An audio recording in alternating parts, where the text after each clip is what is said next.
হাসিনা চিরতরে পালিয়ে গেছে অবশ্যই কোন ব্যক্তি আছে ও একটা মিনতি খালেদা জিয়া খালেদা জিয়া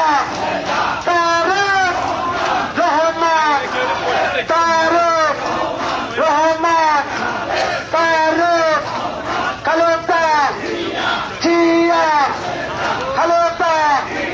তারেক রহমান ফিরে বলছে আসবে ফিরে বাংলাদেশে তারেক রহমান ফিরে বলছে মামাটি ডাকছে তারেক রহমান আসছে মামাটি ডাকছে